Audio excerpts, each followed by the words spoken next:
With the coronavirus affecting all of us in the world, all 7 billion of us on this planet, I know that we're all being personally affected, and we know family members and friends and so on and so forth.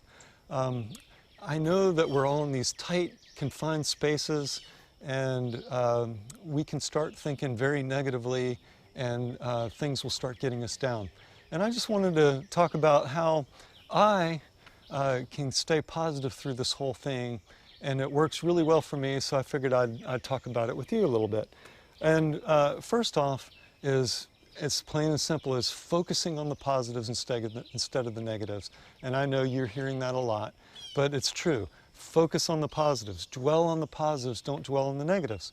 And then, because we're in these confined spaces, I like to say focusing on the micro positives, okay? Concentrate on the micro wonders that are around you. Even if you're in your house or you have just a small little porch in your backyard or whatever, I want you to focus on the micro wonders, the very small wonders. You know, the dew that is on this leaf right here is beautiful, and you can focus on little micro wonders like that, okay? So create this micro world or this micro universe around you.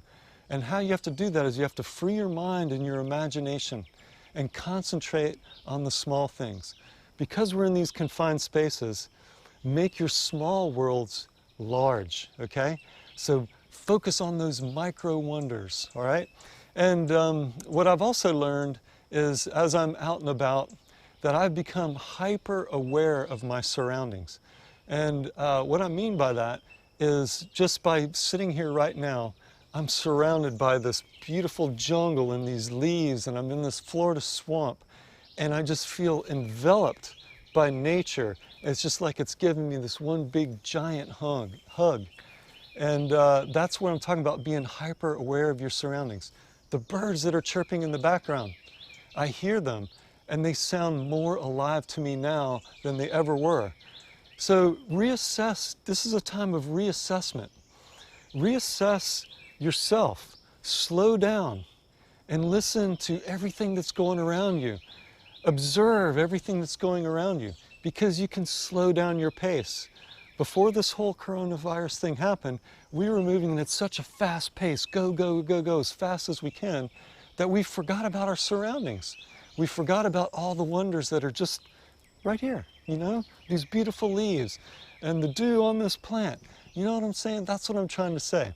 So take this opportunity to slow down, open your eyes, observe your world around you. And I'm going to give you a few examples. A few days ago, I was talking to a friend, you know, practicing social distancing outside, and we were just talking, having a normal conversation like anything like we've had before.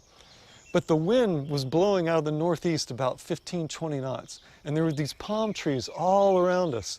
And they were really tall palm trees. And up on the top, the wind was hitting the palm trees and making the palm fronds move with each other. And it was just making this beautiful noise of the palm tree leaves, the fronds, going back and forth. And it was just making this peaceful noise with the wind. And I'm just talking to this person, and I can hear that in the background. And it was so soothing.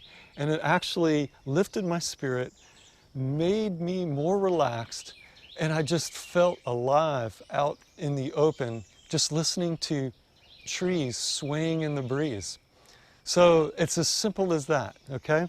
Another example I have is what I'm calling my cat has a pet. And this pet has been around now for about a month. It's right now. She has a pet spider. And about a month ago, I noticed my cat looking. She was getting some water, and she started looking like this, going. And it turns out there's just this teeny itsy bitsy spider right next to her water bowl in the crook of where the wall is. And I go to my daughter, I go, look, our cat has a pet, and I got a pet spider. And that little spider's just been hanging out there. That spider has been hanging out there for a month. I didn't even know spiders could live that long. But what it is now this little micro wonder of this spider. Every day I look at the spider and I smile, you know, and I look at everything it's caught, and it moves around from one section to another, and so on and so forth. And it's become part of the family. And it's just a teeny little spider in the corner of my kitchen. That's a micro wonder, isn't it? That's his own universe, his own little universe, or hers own little universe of that spider just hanging out there. And it's been there a month now, and it has become a member of our family. So those are the micro wonders I'm talking about. Another one was, I was just sitting with the windows open. It was a nice, cool evening. And right at evening, the geckos are nocturnal little lizards that catch all sorts of bugs and everything. And it was just a peaceful evening. And the gecko started barking. Yes, geckos bark. And our geckos, they're probably about like this big or so. Some of them get about this big. And they're translucent. Their skin, you can see through their skin. You can actually see the female's eggs inside their bodies. And you can see some of their blood vessels in their guts. They're the coolest thing ever. And they come out at night all around my house. But they bark. And, but it's just a very tiny bark, so it has to be really quiet. And you'll just hear this beep, beep, beep, beep, beep, beep, like that. And again, you had to have been there and been aware of your surroundings to hear this gecko barking. And again, I'm hearing my daughter, come here, come here, come here. And we sat there and we just listened to this gecko barking outside. And it was just wonderful. Again, we're cooped up, but it doesn't matter. We've learned to broaden our micro universe, all right? And then another day, again, just concentrating, being hyper aware of your surroundings, I was land paddling with a friend of mine, and we can't go to the beach because they closed the beaches down here in Florida.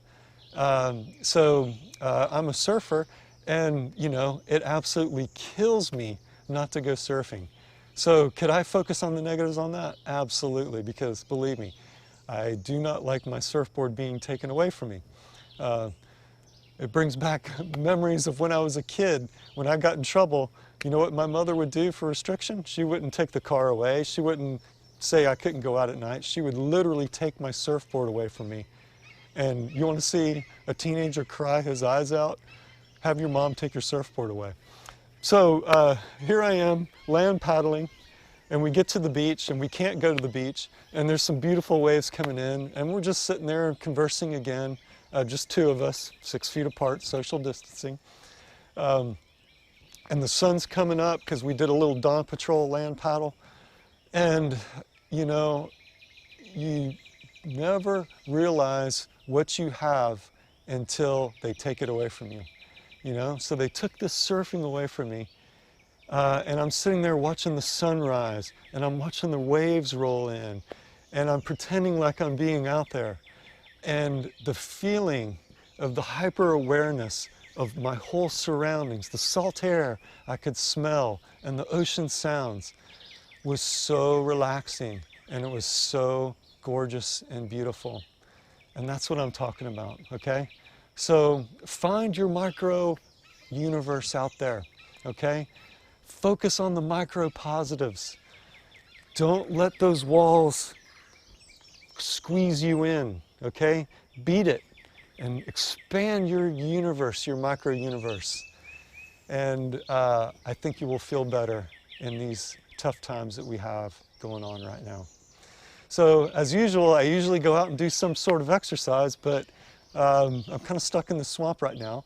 So what I'm going to do is I'm going to give you a little bit different treat. I'm going to give you a tour of the swamp.